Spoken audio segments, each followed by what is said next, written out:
You are made of love, you know? Everyone needs love. Everyone. He cannot live even if he has trillions of rupees. Give him a little love. He will live well. Because as soon as he gets love, he starts thinking about himself. Yes, this is what I needed. Because his soul actually is pure love. The man who is living without love is dying, daily. He is dying day and night. He is not able to understand what he is doing. He is earning money, earning respect and fame,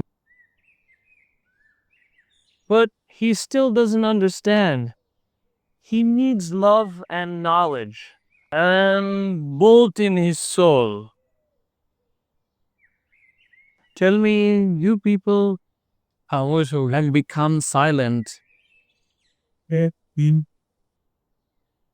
when the whole world rejects you. Then there is only one person who embraces you with his heart, whom we call a saint. He embraces you. He doesn't care how you are, whether you are a sinner or a virtuous soul. He embraces you as if it were his own soul. As if there is no one else in front of him. It is my soul. That you are the same. Then he embraces you. And what your soul truly needs, that is what he gives. He says, look within your soul. You are the master of masters. The God of gods. You are bliss itself. You are love itself. Why do you search for love? Why do you search for bliss?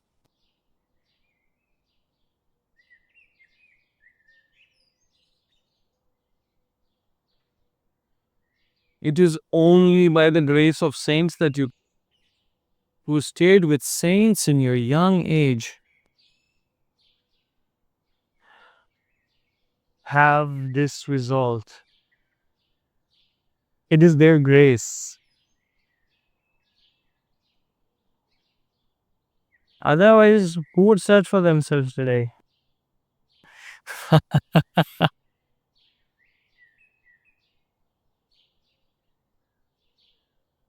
It is only by the grace of saints that one can set out on their search, in their own quest, or call it the search for the divine. It's the same thing. Otherwise, they cannot even search. They cannot search at all. Yes.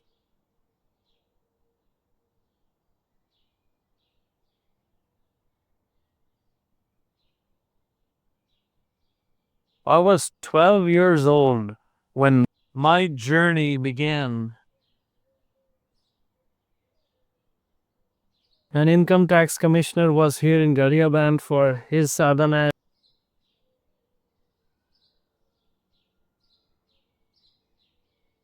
In the forest for 3 years. On the riverbank, he had a book by Osho, D. Hey Yogi D. He gave the book to someone, and that book reached my cousin brother. His name is Mukesh. I used to see him, my brother. He would ride a bicycle, sing joyful songs, laugh, and be happy. So I felt jealous of him. I asked him, "How do you stay so happy?" Seeing someone's happiness, I burned with jealousy because I was very sad. I was very troubled and restless at that time. At that same time, my subtle body also began to emerge. So I asked him how you become so happy. How can you be so content, brother? I live here and you live there. Then he gave me that Osho book, D O Yogi D. And I had already died even before. Yes, that book came into my hands. It was grace upon me. What they call the grace of the true Guru.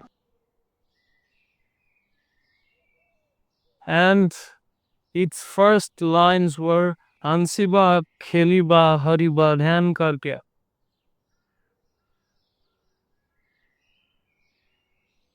Now you see me laugh, but at that time I did not.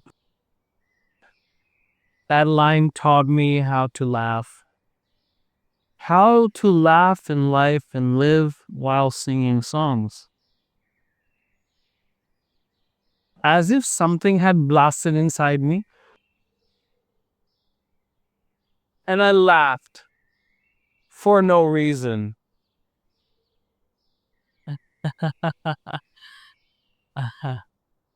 Laughing, dancing, and songs. All of this came into my life through Osho.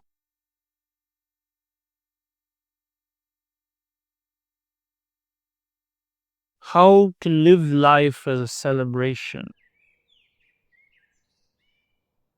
My life became such that I needed nothing at all.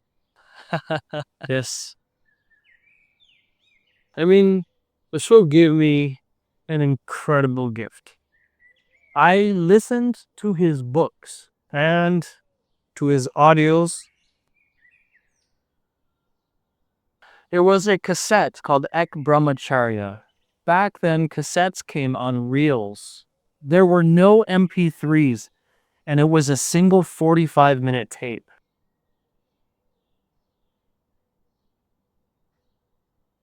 That was the first audio cassette I received, and it was on Living in Each Moment, and he explained it.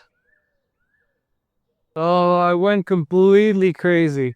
I made 50 copies of that cassette. Okay, and I gave it to everyone I could, telling them, listen to this. Don't live in garbage. I was at most 12 or 13 years old. Yes, I also gave a cassette to Ashish. Ashish, listen to it. 3 or 4 others listened to it. The other 45 or 46 people threw it away or avoided it.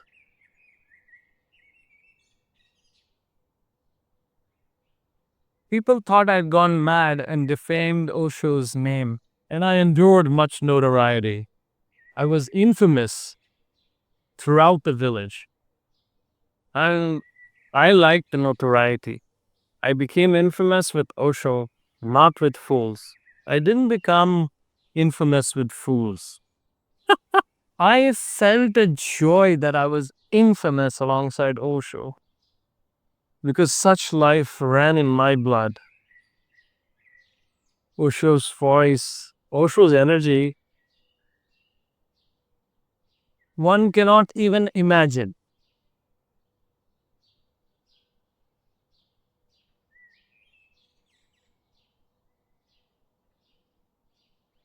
Terrible grace. Osho was not in the body at that time, and I never felt this that Osho had died.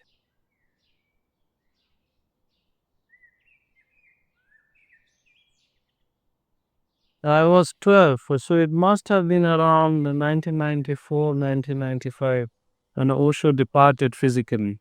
But I never felt that Osho was absent from his body or from my life. I have always felt his consciousness, even today. On just one book? After that single book, I read everything. I absorbed Osho daily for 6 hours over 25 years. 6 hours. I'm understating. I probably consumed 8 or more. I listened to his audios. I read too, but I listened to audios more.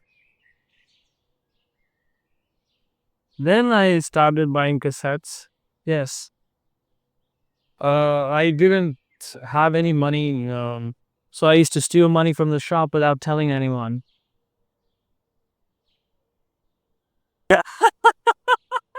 Then I bring the cassette home. Later, my family discovered I was taking money and not telling them.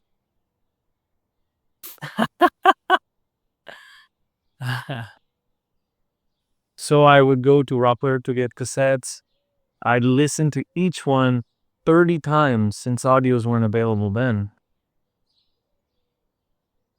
Even 30 listens would be an understatement. It was pure madness. Then I bought books, read them, and practiced whatever meditation Osho spoke of. Going into the forest to do dynamic meditation. He has a meditation called dynamic, right? Right? One is the catharsis, the breathing, his basic meditation. So I did that. Then I made some of my friends into Osho devotees too. I said, I'm becoming infamous all alone. You guys join me. Then we used to do the mystic meditation daily for 21 days. So we did all kinds of meditations and such. And it was a complete journey with Osho. Going to Pune. And I lived my entire life like this. An amazing life. Living every word of Osho and also living the silence between the words. Even the silence. I used to watch Osho in videos, the way he walked, and there was a silence even between two steps.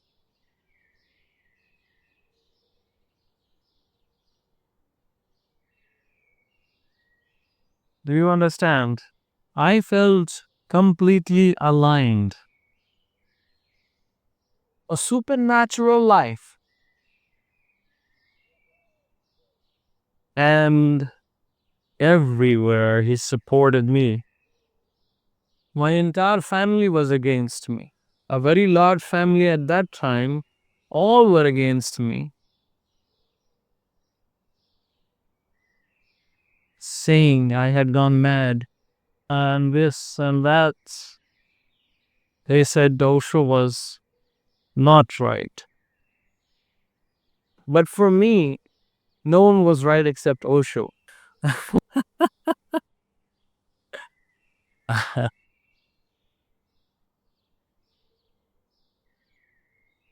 But Osho's words were like arrows that pierced inside, that nothing else was visible. What definition? What name? A strange madness.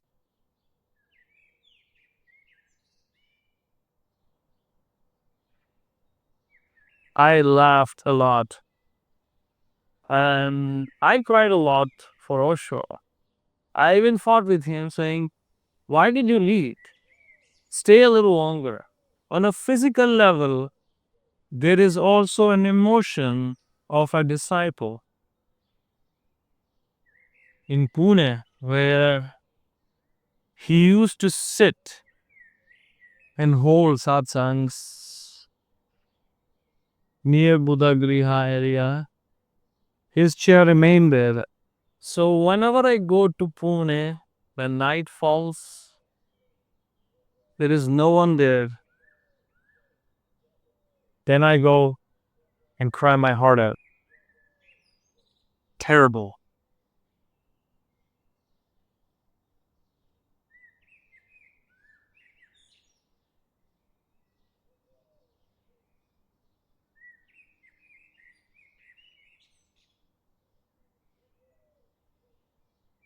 That bond of lifetimes, which is cannot be explained,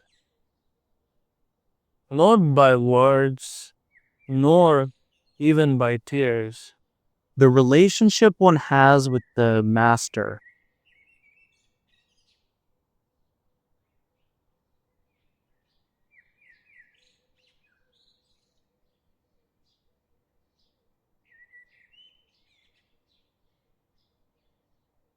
Meaning, in this lifeless existence, someone teaches you to laugh and to dance, to remain silent, and accepts you just as you are. Whether you are a sinner or a virtuous soul, he does not question you. He simply embraces you. Only a saint, only a master can do this for the seeker.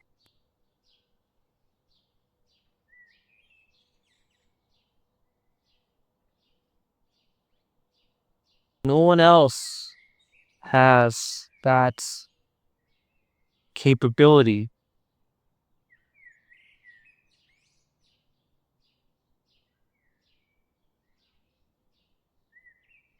So my love for Osho was immeasurable and remains so today. An unfathomable and transcendent love.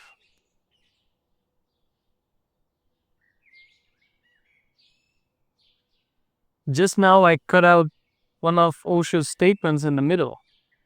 I did so in great love. You know, that journey from sex to samadhi. Those words were spoken in such love, as if it were me myself. But come on, remove it now. It's causing confusion. Yes, with such authority.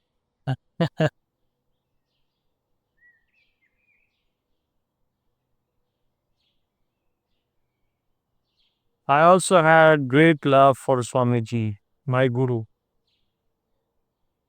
He nurtured me like a father.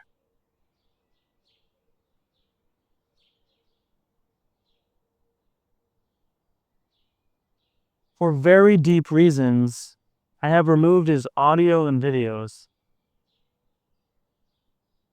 People thought I removed them for some other reason. That is not so.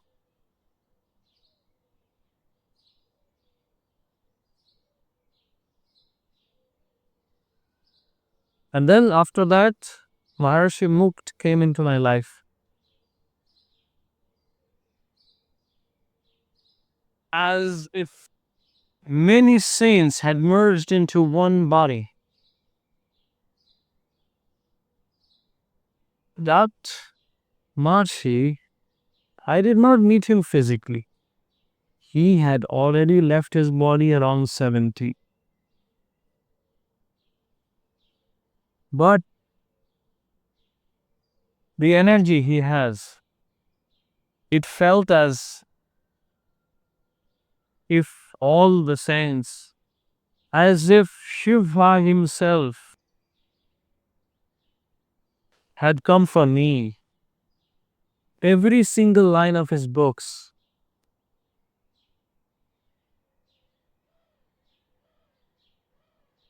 And as they say, oh, ocean of grace, oh divine.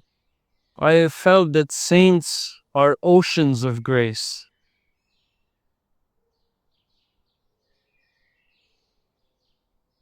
You cannot even imagine what a saint is. to inscribe the divine within your very soul.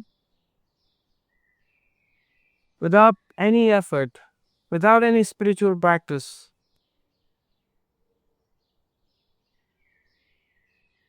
What seems impossible, they make possible. They make possible.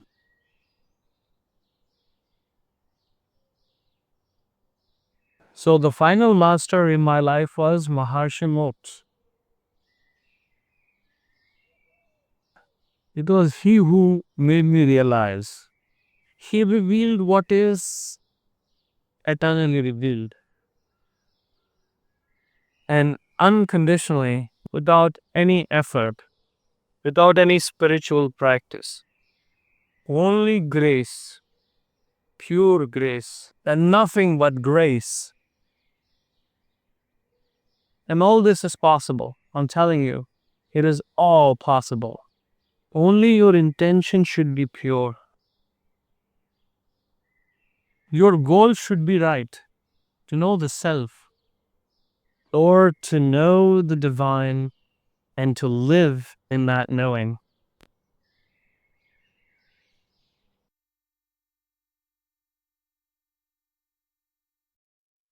If you just keep at it, then the path itself completes the journey. Yes.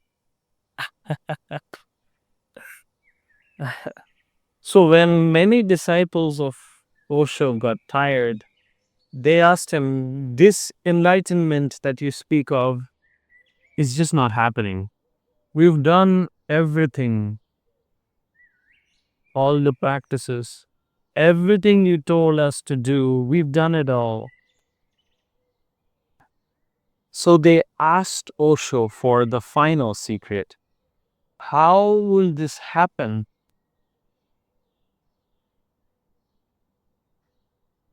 Then Osho said, hang around me.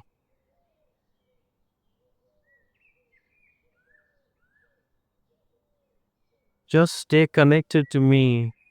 Stay near me. Stay with me. And it will happen. Don't lose hope. It was this very line of theirs, don't lose hope, that kept me from ever giving up.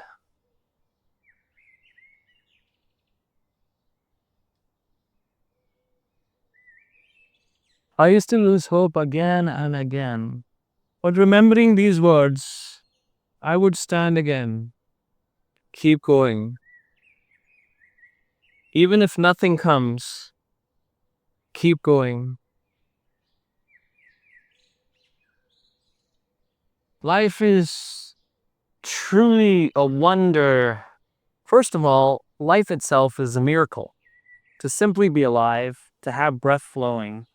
And if in this life you meet a Sadhguru, then don't even ask what that means. Then life becomes a Mahajivan, a great life. Life becomes whole, unbroken, with the coming of the Master.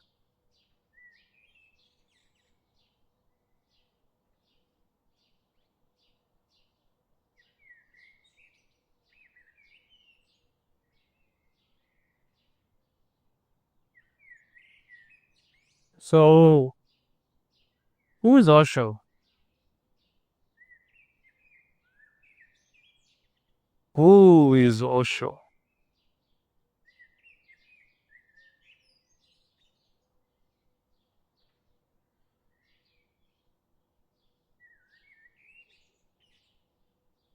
It means this earth can never repay his grace. All that he has given, I have drunk it every moment. I know him intimately. Uh,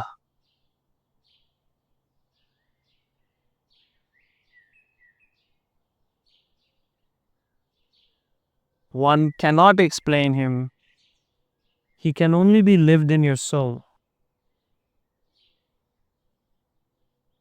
And his promise is, whoever calls me from the heart, I will always be present for them. This is Osho's vow. And it is true. Even if you call any master from your heart, though not in the body, they remain available to you. Just try and see. They help you from every side, assisting you. A master alone never abandons you. Everyone else will leave. You can count on that. All are selfish, except the master.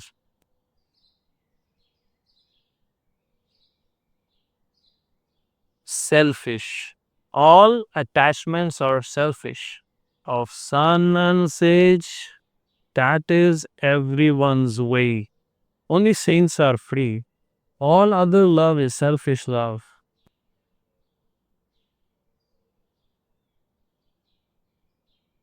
In the name of love, something else operates.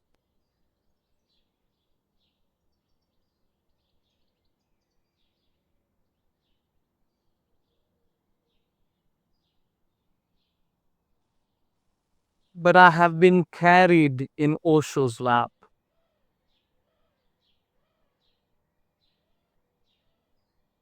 Yes, it is also true that my final realization came from Maharishi Mukta and not from Swami Ji either, nor from Ashwini Ji. But, the three chapatis, though the third alone fills the stomach, the first two also play their part. That is also true. And if I speak beyond words, when Mahasi Mukt is incomparable, all are absorbed in him, every saint is contained in him, all are included. All are included. And I wish to convey his messages simply to everyone, so that each person may realize and no one may stray.